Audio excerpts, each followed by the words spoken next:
Bienvenue sur C'est maintenant.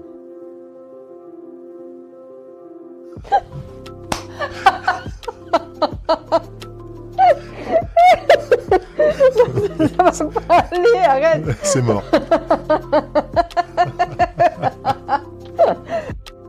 Bienvenue sur C'est maintenant.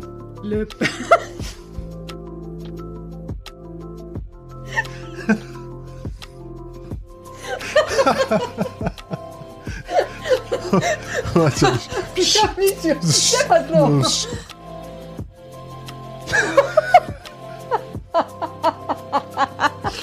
Bienvenue sur C'est maintenant. Alors, on commence. Bonjour et bienvenue dans le podcast C'est maintenant. Je suis Jacqueline. Et je suis Jean-Marc. Chaque mercredi et chaque dimanche, nous vous partageons avec authenticité, simplicité et bonne humeur les questions, les réflexions personnelles et les outils concrets qui, selon nous, permettent de mieux vivre les phases de transition personnelle et professionnelle. Chaque épisode est une invitation à reconnecter avec ce qui est essentiel pour vous et à laisser les plus belles parts de vous s'exprimer librement. Et si cela vous plaît, nous vous invitons à partager les épisodes avec vos amis et vos proches qui en auraient besoin. Quelle que soit la plateforme sur laquelle vous nous écoutez, offrir une note ou un commentaire nous aide aussi grandement à faire connaître cette émission et ça nous encourage à continuer.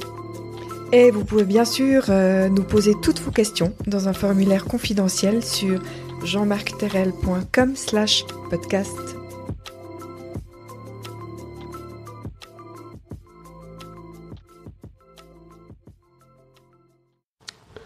Bonjour et donc bienvenue. Nous sommes très heureux de vous retrouver pour ce nouvel épisode autour des techniques pour valoriser en fait les compétences que nous avons. Nous continuons de suivre le thème de la confiance en soi, d'approfondir les aspects qui nous permettent de comprendre et de reconnaître notre valeur personnelle, comment travailler sur la reconnaissance finalement de nos propres forces et de nos propres qualités. Et puis on cherche aujourd'hui finalement des stratégies concrètes pour identifier et valoriser nos compétences et nos expériences, même celles, et peut-être je devrais dire surtout, celles qui nous paraissent banales. Donc on a une citation à vous proposer pour démarrer. La citation du jour, elle est de Theodore Roosevelt, et elle dit « Fais de ton mieux avec ce que tu as là où tu es ».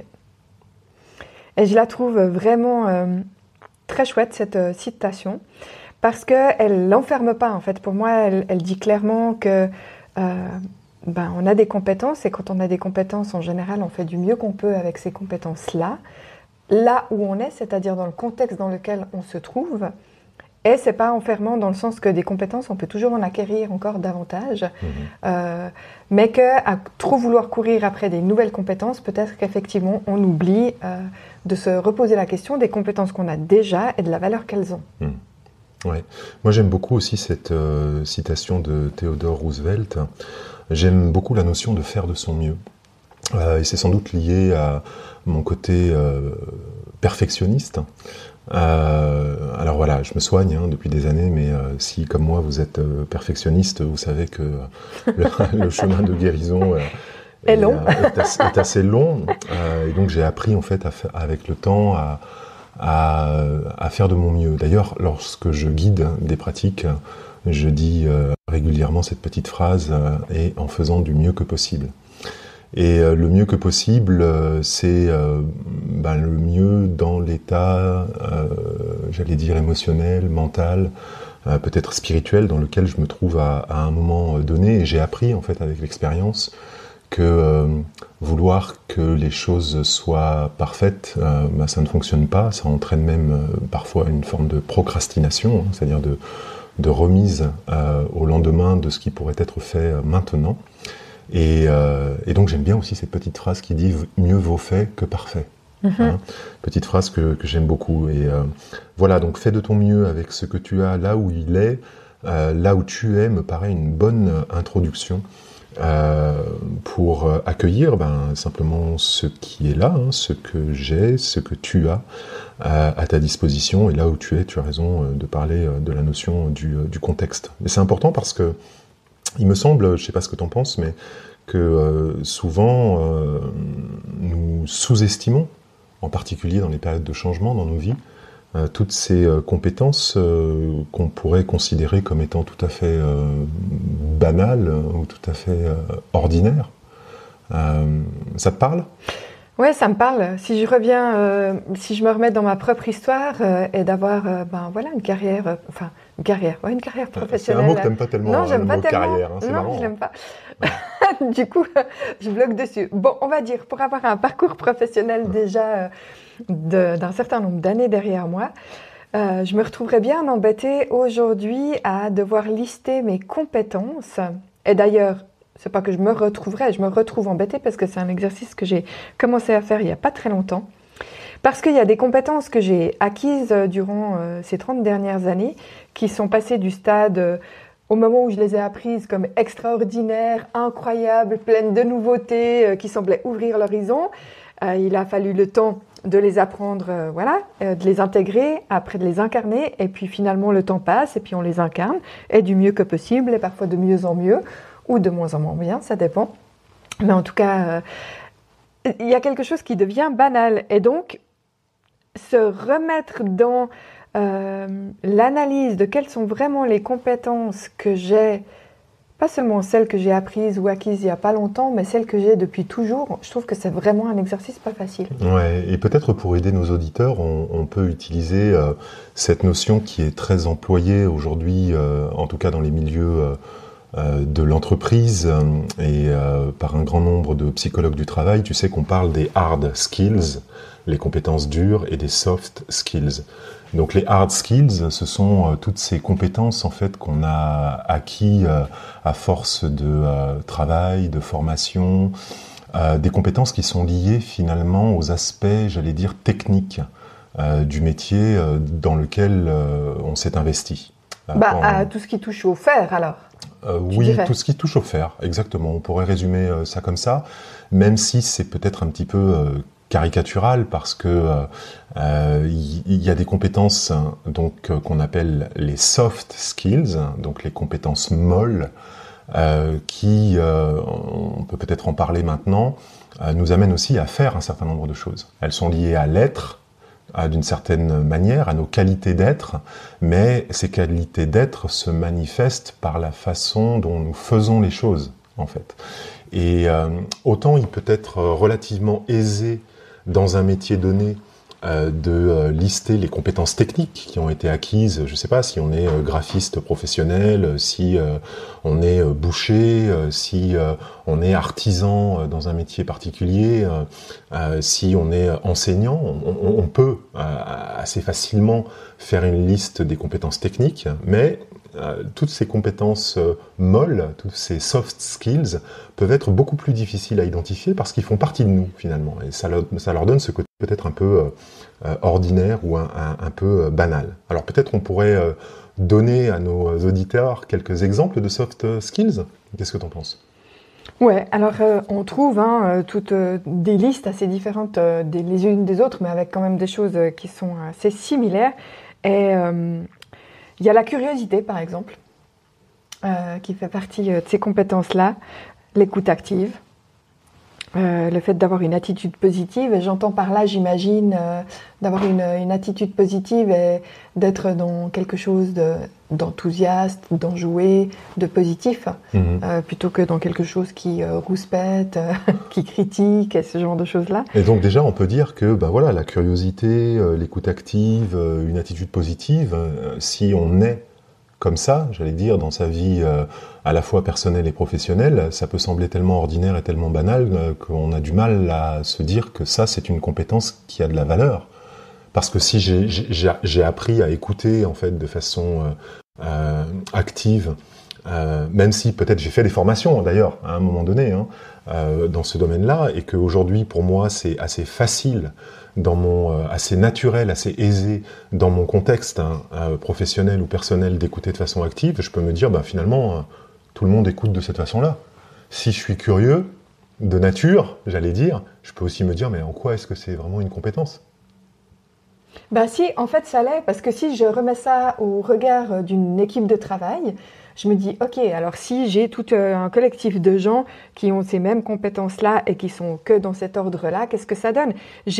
J'ai besoin dans une équipe à la fois d'avoir des gens qui sont curieux et qui vont amener les questions et qui vont interroger, tout autant que des gens qui vont remettre en question et puis qui vont aussi, eux, interroger la pratique, en fait. Et donc ça va donner un équilibre. Mais du coup, ça constitue en fait un bouquet dans lequel on a à la fois un mélange de compétences dures, comme tu disais, et puis des compétences molles. Puis ça permet en fait une assez belle synergie.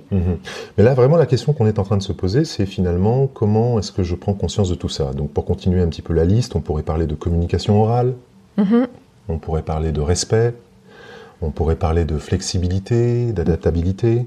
D'intégrité, de responsabilité, de capacité de résoudre des problèmes, d'ouverture à la nouveauté, de leadership, de capacité d'auto-apprentissage. Voilà, moi j'ai par exemple une immense capacité à auto-apprendre, qui me paraît assez naturelle finalement. Je me dis que tout le monde fonctionne de cette façon-là, mais je constate tous les jours que c'est pas le cas. Même avec moi, tu le constates. Ouais, voilà, je constate tous les jours que c'est pas le cas, et si j'ai pas conscience en fait de cette compétence que j'ai en fait à auto-apprendre, eh bien, en fonction de la période de transition dans laquelle je me trouve, je pourrais négliger cet aspect qui est important. J'ai aussi une facilité, par exemple, pour la communication orale. Prendre la parole en public devant un groupe, c'est pas du tout un problème pour moi, du tout. Alors j'ai acquis dans mon parcours de formation professionnelle des outils au travers de la PNL, au travers de l'analyse transactionnelle, au travers du process communication management, au travers du coaching. J'ai intégré en fait un certain nombre de ces choses-là qui font aujourd'hui partie en fait j'allais dire de mon mode de fonctionnement naturel, mais tout le monde ne fonctionne pas comme ça. Et donc si je n'ai pas conscience en fait de ces compétences dites molles, eh bien dans une phase de transition, si je dois aller postuler pour un nouvel emploi ou si je dois résoudre une situation dans laquelle je dois passer d'un état actuel à un état désiré, c'est-à-dire d'une situation actuelle à quelque chose d'autre, eh bien, je pourrais trouver tout à fait normal de me comporter comme je me comporte, alors que toi ou une autre personne se comporterait de façon différente, parce que ces compétences molles seraient pas forcément intégrées ou aussi naturelles qu'elles le sont pour moi, et inversement. C'est pas très joli d'ailleurs, compétences molles. Hein, c'est pas super, non, mais voilà, il fallait trouver une façon en fait de pouvoir l'exprimer. Je pense qu'on parle de compétences molles parce que elles sont difficilement quantifiables. Voilà. Mesurables même. Mesurables. C'est assez autant si on me place face à une résolution de problèmes techniques, j'en sais rien. Je vais prendre un exemple qui me vient à l'idée, démonter une radio. Et remonter une radio en moins de 15 minutes, c'est des hard skills. Parce que, voilà, c'est quelque chose qui peut être mesuré. Si je parle d'écoute active, si je parle de responsabilité, si je parle d'intégrité, si je parle de capacité à résoudre les problèmes, c'est beaucoup plus difficile, en fait, de quantifier de façon dure, de façon hard, finalement, ces compétences. Donc, c'est peut-être pour ça qu'on utilise ce mot compétence molle.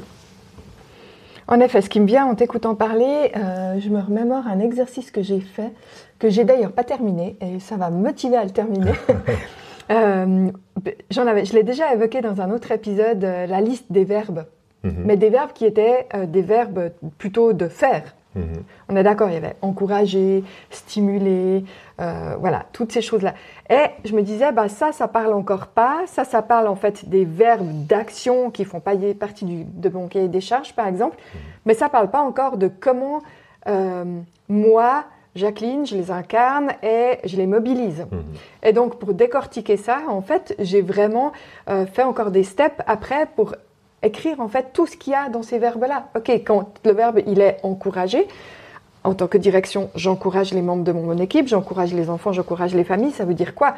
Ça veut dire que je mets dedans de la curiosité pour ce que vivent les gens, je mets dedans faire confiance, je mets dedans la responsabilité, et donc de décortiquer tout ça pour finalement arriver à ces compétences qui sont pour moi plus liées à l'intelligence émotionnelle, au fond du fond du fond, qui font que j'arrive à mettre des mots en fait sur ça. Parce que sinon, je trouve que les verbes bruts, c'est compliqué. C'est comme si ça reste au stade de t'as appris, tu fais. Ouais, c'est ça. Ça nous renvoie finalement à cette difficulté que vous rencontrez peut-être, d'identifier vos compétences non techniques et la valeur de ces compétences finalement sur le marché du travail. Si vous êtes actuellement dans une période de transition professionnelle, c'est assez difficile finalement de mettre des mots, comme tu le disais, d'identifier concrètement à quoi correspondent ces compétences, de pouvoir le formuler. Dans le cadre d'un entretien d'embauche, par exemple, ça demande un travail de fond, et on donnera à la fin de ce podcast, comme à notre habitude, des idées d'exercices pour valoriser ces compétences. Ensuite, moi je me dis, en période de transformation, en période de changement, ça peut aussi être compliqué d'avoir vraiment confiance en soi dans une période de transition et de pouvoir mobiliser en fait suffisamment d'énergie pour mettre ses compétences en avant. Par exemple dans un nouveau contexte.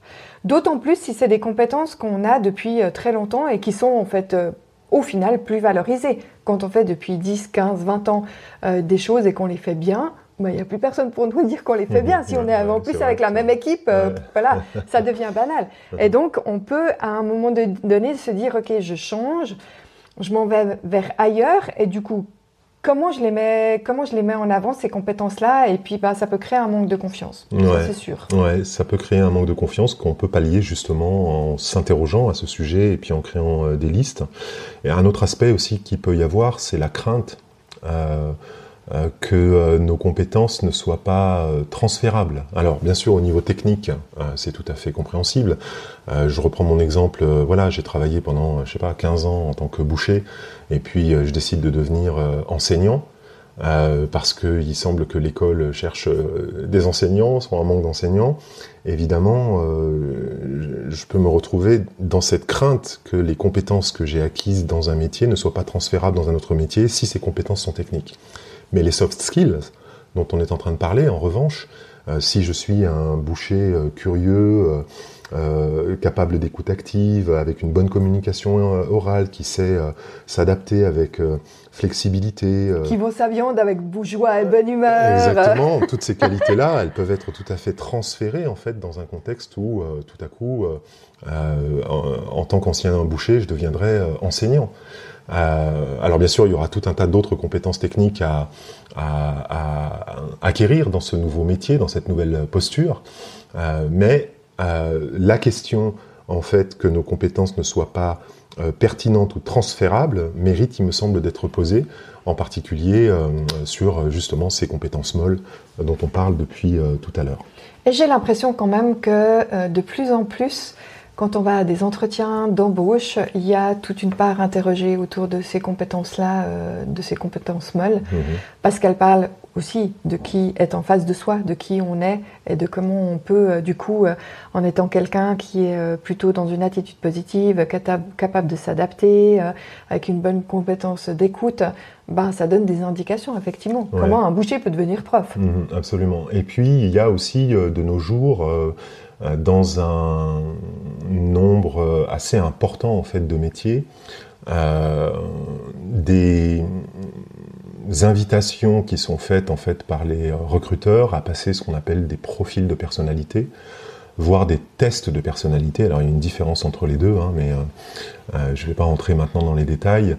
Et je crois que ce qu'on cherche en fait justement à évaluer lorsqu'on fait passer un test de personnalité ou un profil de personnalité à quelqu'un, c'est quelles sont ses compétences humaines, quelles sont ses soft skills qui vont venir donner une couleur particulière aux compétences dures, aux hard skills que deux personnes vont pouvoir posséder. Comment je fais la différence entre deux personnes qui postulent dans un poste d'ingénieur? Elles ont peut-être fait la même école, elles ont peut-être eu des parcours similaires, elles ont acquis un certain nombre de compétences techniques qui sont identiques. Eh bien, chercher à évaluer, à mesurer du mieux que possible ces compétences molles va permettre de déterminer qui est la personne. Comment à qui on a affaire en tant qu'être humain et pas en tant que faire humain. Voilà. Et ça peut justement nous amener à un premier conseil à donner à nos auditeurs et nos auditrices. C'est celui de réaliser un bilan de compétences ou un audit de compétences de façon à pouvoir identifier de la façon la plus claire possible vos forces, vos pistes d'amélioration, pour ne pas dire vos faiblesses, et comment finalement ces forces peuvent être appliquées dans différents contextes. Donc, je ne sais pas si... tu as déjà fait un bilan de compétences dans ta vie ? Ouais, ok. Est-ce que ça t'a aidé dans ce domaine-là ? Ça m'a aidé oui, ça m'a aidé dans ce domaine-là. Ça m'a aidé parce que en faisant un bilan de compétences, j'ai pu effectivement mettre des mots ou retrouver des mots sur ce que j'étais capable de faire et qui j'étais.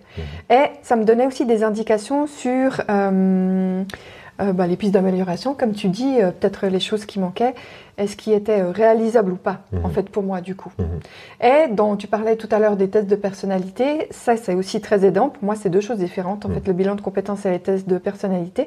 Mais les tests de personnalité m'ont donné, en tout cas, j'en ai fait plusieurs, des indications sur comment moi, depuis là où je suis, et depuis là où je fais du mieux que je peux travailler et être en collaboration avec quelqu'un qui a une autre porte d'entrée. Quand je dis une autre porte d'entrée, on a tous des portes d'entrée différentes, un bagage avec lequel on vient et des portes d'entrée différentes. Et du coup, moi, je sais aujourd'hui que si tu veux bien travailler avec moi, tu as intérêt à savoir que tu me parles comme ça, que tu m'amènes les choses comme ça, que tu m'amènes pas les choses à la dernière minute. Voilà. Mais je trouve que ça donne des indications claires sur comment finalement la conjugaison entre deux personnes ou entre une équipe entière peut se faire en lien avec les profils de chacun. Et ça, je trouve vraiment intéressant. Et on a vécu une histoire absolument incroyable dans le domaine social où on avait dans un test de personnalité, une grande, majorité de gens avec un certain nombre de profils identiques et une personne qui sortait du lot. Mais cette personne, elle n'est pas restée, elle n'a pas pu rester. Et c'est pas que son profil était mauvais, c'est juste que ça correspondait pas du tout, ni le milieu, ni la manière de travailler, ni le fonctionnement. En fait, ça mettait vraiment en porte-à-faux, ça créait des conflits, des tensions, personne ne comprenait. Et ça a été un peu triste parce qu'on a découvert finalement ça à la fin de l'année. Et on aurait fait ce test-là en début d'année, on aurait eu tout à coup une indication de se dire « Ah, mais là, il faut qu'on fasse attention. » Je trouve intéressant que tu parles d'indication parce que pour moi, c'est vraiment, ces outils-là sont des indicateurs. Alors, il y a des tests, alors, du coup, je vais dire quelques mots là-dessus. J'ai aussi, comme toi, passé toutes sortes de tests et d'inventaires, en fait, dans ma vie, pour ne pas dire ma carrière, jusqu'à maintenant. Il y a des tests qui sont dits normatifs, c'est-à-dire sur lesquels il n'y a pas tellement de discussion possible. Le test dit qui tu es. On parle vraiment d'un test. Les réponses au test disent qui tu es. Et il y a ce qu'on appelle des inventaires de personnalité, qui sont plutôt des outils qui vont permettre à la personne de s'auto-positionner sur un profil. Donc la dynamique est vraiment très très différente. Parmi ces outils que j'ai expérimenté dans ma vie, il y en a toutes sortes, mais parmi les plus connus, il y a le fameux MBTI, Myers-Briggs Typology Inventory. Il y a le Golden. Moi, je suis praticien Golden, comme tu le sais, et c'est un outil qui est très très proche du MBTI. Donc là, on parle d'inventaire de personnalité, même s'il existe sur Internet toutes sortes en fait de sites sur lesquels en fait il est possible de répondre à un certain nombre de questions et d'obtenir un résultat, comme pour un test normatif. Alors qu'en réalité, ce ne sont pas des tests normatifs, mais des inventaires de personnalité. Donc il y a vraiment une vraie différence. En termes techniques, la différence, c'est que quand je passe un test, j'appuie sur envoyer, je reçois un résultat que je peux consulter moi-même, qui dit qui je suis. Quand je passe un inventaire, j'appuie sur envoyer et en fait, je reçois pas le résultat. J'ai un praticien, comme c'est mon cas, qui va m'expliquer en fait le fonctionnement de l'outil, et c'est moi qui vais m'auto-positionner sur l'outil, et je vais ensuite comparer l'auto-positionnement avec les projections qui sont les miennes sur cet outil par rapport au score que j'ai obtenus à l'inventaire. Et c'est dans la comparaison qu'il va y avoir entre les aspects dans lesquels mon auto-évaluation et le score de l'inventaire sont identiques et les aspects dans lesquels mon auto-évaluation et le score de l'inventaire sont différents, que va s'établir une discussion qui va me permettre de mieux me connaître. Mais on pourrait parler du DISC aussi, qui est un outil très connu. Oui, et puis d'un test que j'ai fait qui s'appelle le VIA. Alors maintenant, je ne sais pas à quoi exactement ça correspond, mais... VIA caractère. Autour des valeurs. Ouais, autour des valeurs. Ouais, Ça, j'avais trouvé vraiment très pertinent. Ouais, il y a tout, il en existe des milliers. Il y a le process communication management, il y en a beaucoup. En tout cas, quelle que soit la situation dans laquelle vous vous trouvez, une de nos recommandations serait, si vous ne l'avez jamais fait, ou même si vous l'avez déjà fait une ou plusieurs fois, de ne jamais hésiter à refaire un test ou un inventaire que vous avez déjà passé, ou à en découvrir un nouveau. Et ce que je trouve très intéressant, avec l'expérience en tout cas qui est la mienne de ces outils-là, c'est que les résultats, les scores en fait qui sont proposés par ces différents outils sont souvent exprimés de façon différente, mais il y a plein de points communs. Et c'est ça que je trouve pour ma part intéressant, c'est de voir en fait les points qui ressortent de façon systématique, quel que soit le test ou l'inventaire qu'on a fait. Et ça, je trouve que c'est absolument passionnant. Dans les autres petites choses qu'on peut vous conseiller, il y a le fait d'apprendre à articuler ou à mettre en mots en fait les compétences dans un CV, dans une lettre de motivation, et aussi de comment les parler en vrai dans un entretien. Et je trouve que c'est pas toujours aisé. Moi, je vois pas mal de CV qui viennent de la part des jeunes et je suis assez ravie qu'en fait maintenant à l'école, en fait, ils apprennent aussi à vraiment pas juste faire un CV avec j'ai fait ça de là à là, telle date, mais aussi en fait de mettre en avant des compétences relationnelles, des compétences qui sont plus liées justement voilà, à faire confiance, à l'attitude positive, à la curiosité, même si c'est pas encore super développé. Oui, je crois que ça vient. C'est ça. Si en fait il y avait eu peut-être une chose à retenir jusqu'ici, c'est que toutes ces compétences molles ont une valeur. Elles ont une valeur.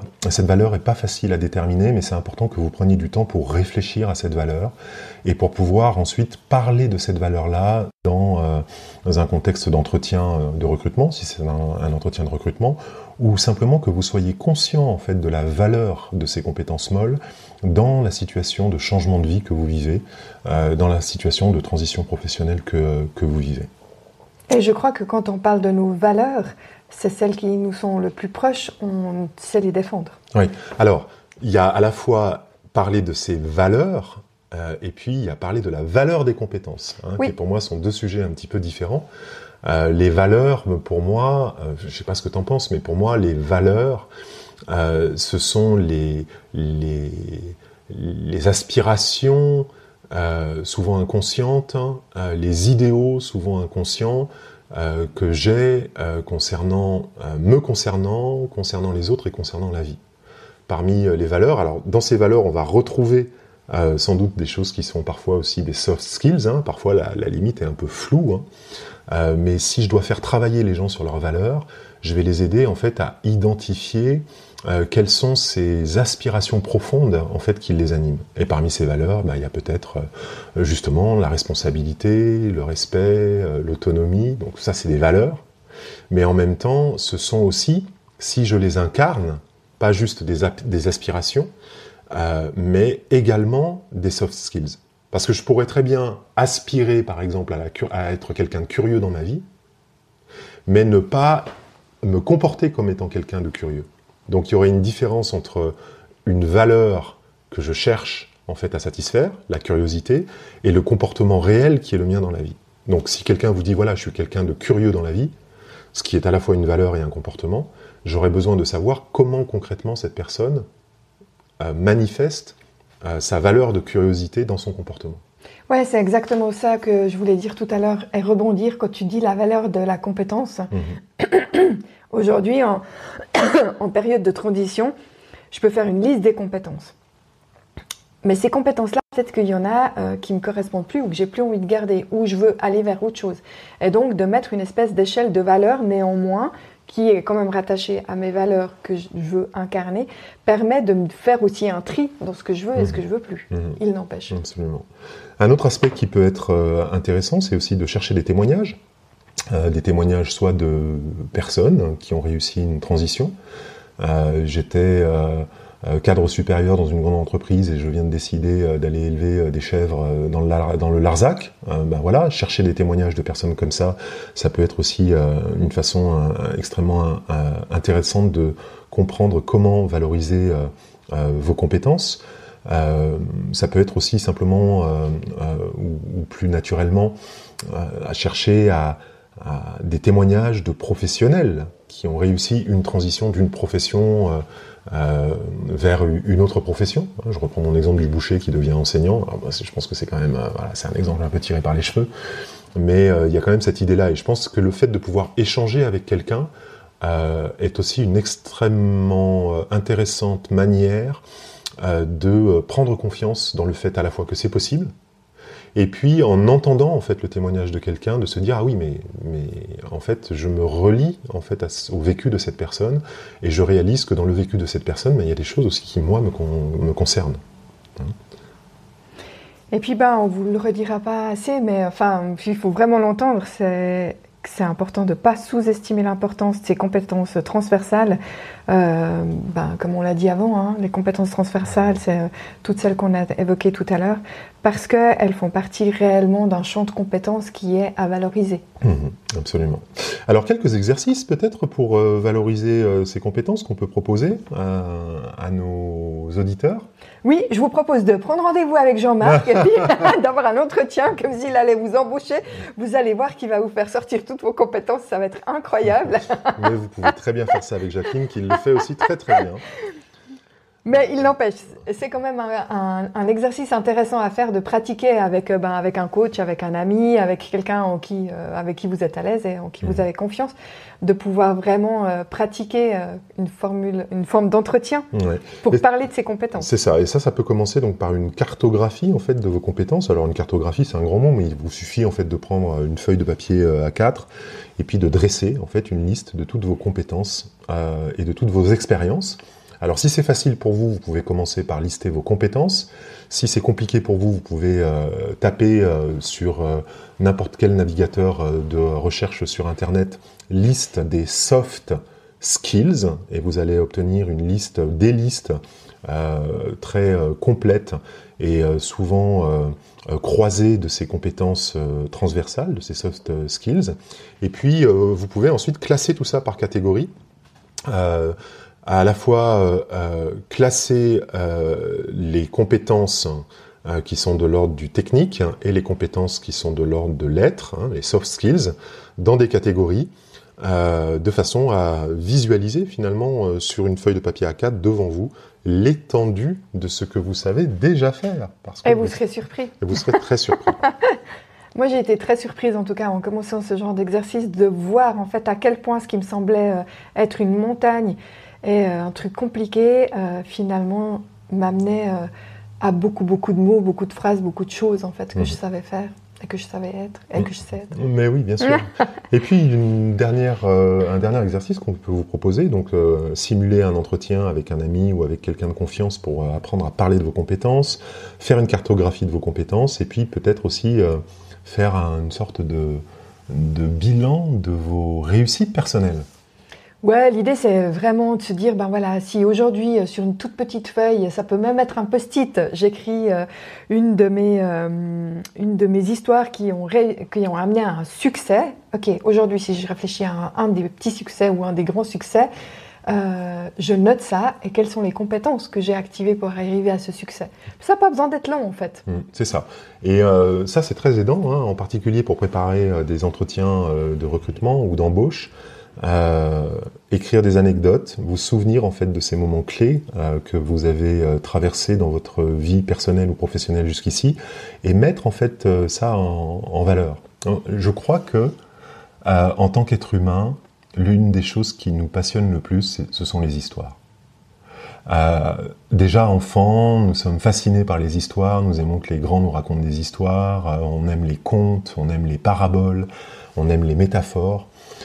Donc les histoires sont une façon extrêmement intéressante de mettre en fait votre spécificité, votre unicité, de valoriser vos compétences d'abord vis-à-vis de vous-même et vis-à-vis des autres. Donc dressez comme ça, alors un post-it, 2 post-it, 3 post-it sur une feuille, 3, 4, 5 expériences clés que vous avez traversées dans votre vie professionnelle ou personnelle jusqu'ici.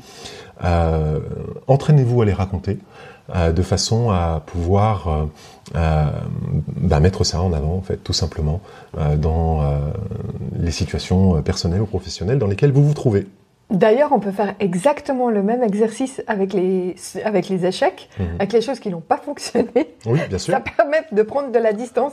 Merci. Et nous, on a fait une soirée comme ça. Il existe des soirées comme ça, en fait, où on vient raconter ses pires trucs. Ouais. Et ça permet de prendre de la distance et puis de réaliser, qu'est-ce qui a peut-être dérapé, pas marché, et puis finalement, avec quoi on peut repartir plus léger. Ouais, alors j'ai jamais fait de soirée comme ça, mais je trouve l'idée très intéressante. On en a déjà parlé dans des épisodes précédents. Quand je parle d'histoire de réussite et que tu dis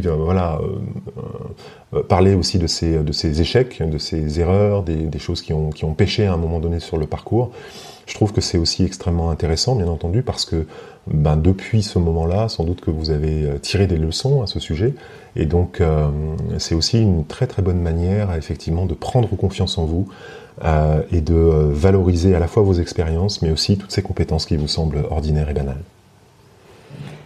Voilà, on est arrivé au bout de notre épisode. J'espère que ça vous a aidé, que ça vous a plu. Et puis, si le cœur vous en dit et puis que ça vous a plu, revenez pour le prochain épisode. Voilà, aidez-nous à inspirer plus de personnes en transition, comme vous, peut-être, en laissant une évaluation de notre podcast sur la plateforme d'écoute qui est la vôtre. Comme vous le savez, ça nous aide énormément en fait à faire connaître cette émission. Et puis surtout, ça nous encourage parce que tout à coup, on réalise qu'on n'est pas tout seul à parler là autour de cette table, mais qu'il y a des gens qui nous écoutent et qui apprécient ce qu'on fait. Donc merci beaucoup pour votre soutien et à très bientôt pour un prochain épisode. Faites-vous une belle journée!